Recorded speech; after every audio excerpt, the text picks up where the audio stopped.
un partido de un fin de semana lleno de muchos compromisos por ver y por lo mismo.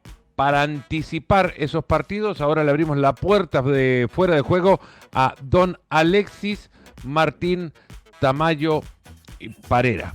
Ya dentro de poco creo que nos vamos a tener que conocer el apellido de Carlito Alcaraz. ¿Cuál es el segundo apellido de Carlito Alcaraz? Parera. ¿Sabes cuál es el segundo apellido de Arbeloa?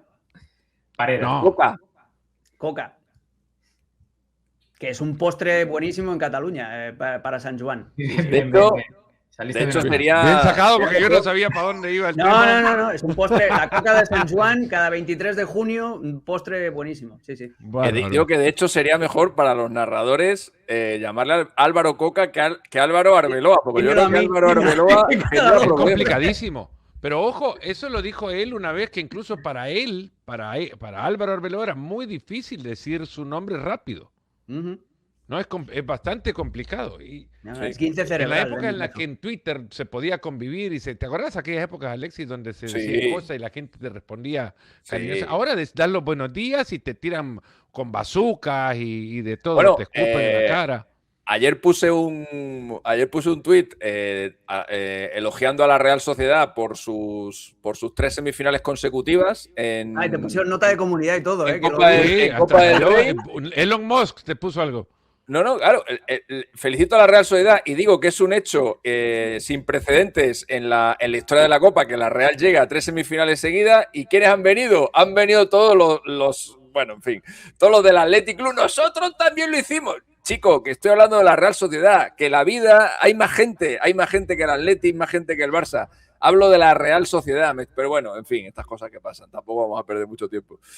Bueno, vamos a meternos en el primer viaje, Alexis Mestalla. Oye, si me dejas una cosita sobre lo que habéis hablado de Lamine Yamal y de Messi,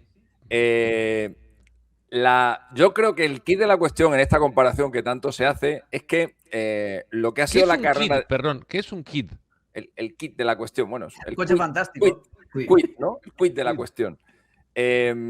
Siempre tuve la duda de saber punto clave, ¿no? El punto clave, el punto Pensaba que decían importante. key, como la llave de la cuestión, el key de no, la es cuestión. Q-U-I-D.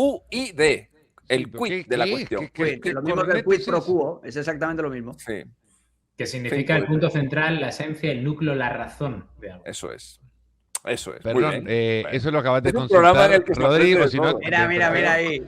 Si no, ya te mandaba la Complutense, cabrón, que te fueras a sentar en una silla. Te damos una letra. Jimenai es mi amiga. No, es mujer. Decía que tener un rollito así aparte. El punto clave de esa comparación es que lo que ha hecho grande a Messi no es los goles que tenía con 18 años o los que tenía con 19 o los partidos que tenía con 19. Lo que ha hecho grande a Messi y lo que ha hecho grande a Cristiano Ronaldo es ser capaces de mantener esa tendencia durante 20 años. Por eso para mí Messi es mejor que Maradona, porque en el punto cumbre de su carrera a lo mejor Maradona tuvo más brillantez que el punto cumbre de Messi, pero en lo que Messi supera a Maradona ampliamente es en la constancia. Para lo único que vale... tuvo un punto cumbre en su carrera también. Sí, claro. Porque también le cayó, ojo, que yo antes del Mundial de Brasil estuve en mesas en Río donde se cuestionaba si no era momento para que Messi saliera y empezara a despedirse. Pues yo creo que y haber jugado 100 partidos con 18 años y haber metido 30 goles y haber dado no sé cuántas asistencias, lo único que te dice es que a esa edad pues Lamine Yamal había conseguido más cosas que Messi. Es lo único que te dice, pero esas cifras no sirven para predecir si Lamine Yamal va a estar 20 años haciendo eso, que es el tema. Ese es el ser humano, y voy rápido con esto, se divide en dos, ¿no? En dos etapas, adulto y niño. Lamine Yamal ya no es un niño, ya cumplió 18 años, ya cerró la etapa de niño y es indiscutiblemente uno de los 2 o 3 mejores jugadores niños en la historia. Pelé, Lamine Yamal, y agreguen un tercero si quieren. Michael Owen, si quieres. Y luego mira el segundo gran capítulo, ¿no? Claro. Ese ya lo ganó y ya lo cerró. Claro. Es el mejor niño de la historia del fútbol profesional. Son tantos los jugadores, Ronaldo, Ronaldinho, el propio Maradona, el propio Zidane, son tantísimos, el propio Cruyff, son tantísimos los jugadores grandiosos que ha habido, pero que sus carreras han durado 12, 13 años, que eso es lo difícil, estar 20 años. A ver si puede estar 20 partidos Álvaro Arbeloa al frente del Real Madrid, esa es una duda existencial. Porque es primera vez que tiene una experiencia en un equipo de primera, ni siquiera un equipo, hablemos de la dimensión que tiene el bueno del salmantino. Valencia recibe al Real Madrid en Mestalla sin Jude Bellingham lesionado en la última fecha y el suspendido Vinicius. Eso es. Arbeloa nació en Zaragoza, aunque él se considera salmantino. Bueno, creció en Salamanca, pero nació en Zaragoza. Pasa que, bueno, se fue muy pronto de allí y por eso él se considera de toda la vida salmantino. Bueno, va a territorio comanche el Madrid, Mestalla. Bueno, que aquí dice Arbeloa nació en Salamanca. Pues entonces es al revés. Entonces él se considera aragonés. Entonces al revés. Yo sé que él nació en un sitio y se considera del otro. Hay muy buena historia de cómo llega el Real Madrid de Arbeloa. ¿Cómo? Reniega el sitio de nació cualquiera que este sea. Hay una muy buena historia de cómo llega el Real Madrid de Arbeloa. Le habían sacado a la cantera del Madrid, le habían sacado el Zaragoza, le habían sacado a un chico que se quedaba ya sin contrato. Y sin respetar un acuerdo de caballeros que aparentemente existen en las canteras, de no tocarse uno con otro, el Zaragoza se lo llevó, apellido Corona. No sé si es el mismo Corona que después llegó a jugar en el Zaragoza mismo. No, es mayor ese. Y estaba molesto el director deportivo, Jorge Valdano, que mencionamos de nuevo, y le dijo a los ejecutivos de la cantera del Madrid, vayan a Zaragoza y saquen al mejor canterano que tenga el Zaragoza. Y sacaron a Arbeloa y se lo llevaron al Real Madrid. Así que en un golpe de furia, un canterano que no había visto el Madrid antes, en un golpe de furia, terminó recalando y convirtiéndose en uno de los grandes exponentes del madridismo del siglo XXI.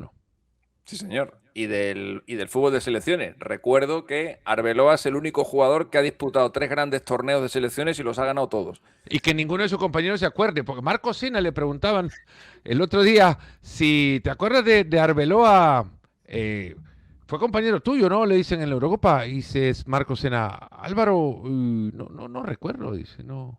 Es el Karen B del fútbol español. Estaría de coña. No, pero ¿cómo no se va a acordar? Yo lo escuché. ¿Cómo no se va a acordar, hombre? Yo lo he escuchado, no se acordaba si había estado con él, que Sena estuvo en uno de esos 3 títulos, en el de la Eurocopa del 2008, y no se acordaba. Que no dice nada más quizá de la memoria de Sena. Es raro.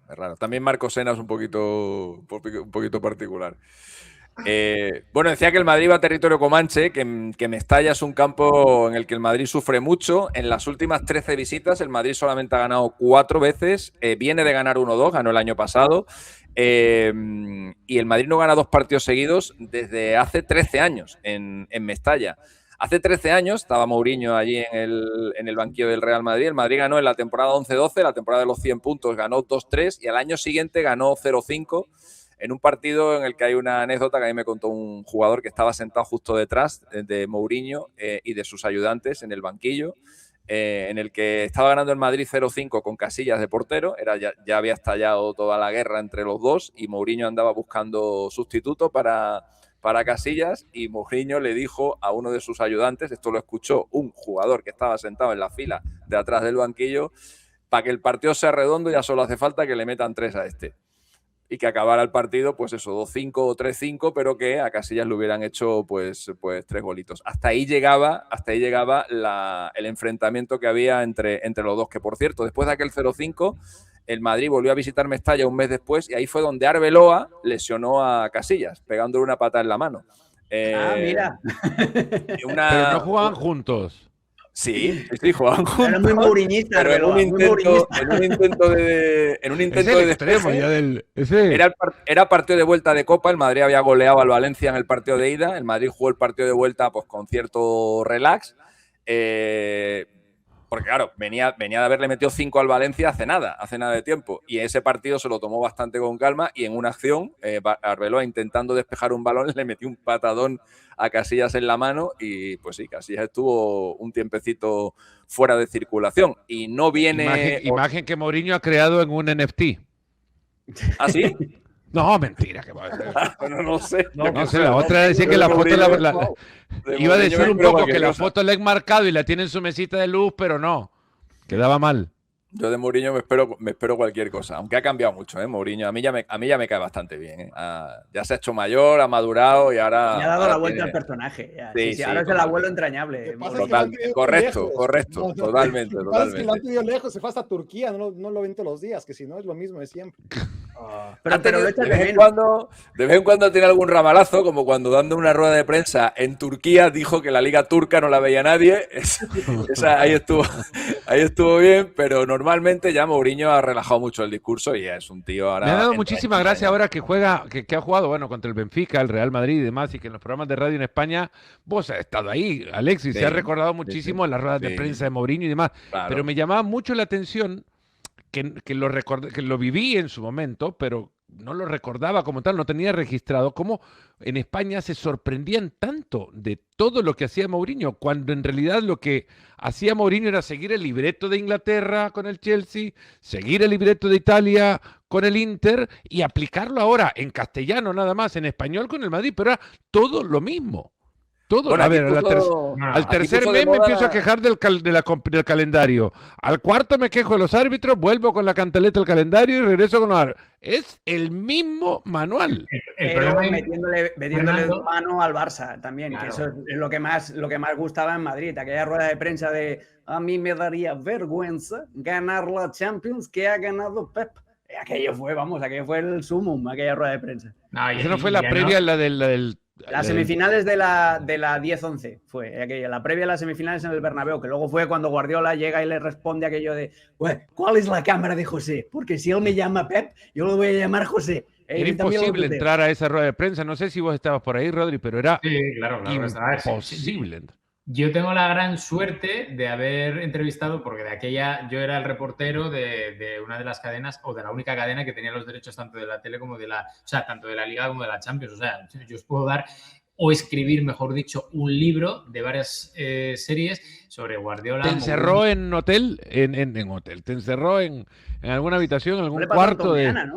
No, eso fue Antomeana. Buen amigo, por cierto, de esta casa, pero no, o sea, yo es que creo que el problema que tuvo Mourinho cuando llegó a España, primero fueron los voceros y altavoces que tenía alrededor el Real Madrid para intentar destrozar aquel Barça de Pep Guardiola, porque Mourinho tenía una tarea, que era destrozar al Barça de Guardiola, acompañado del altavoz de los portavoces, que por cierto ya se quedaron ahí y siguen todavía siendo o intentando ser más florentinista que Florentino y en su día más mouriñistas que Mourinho.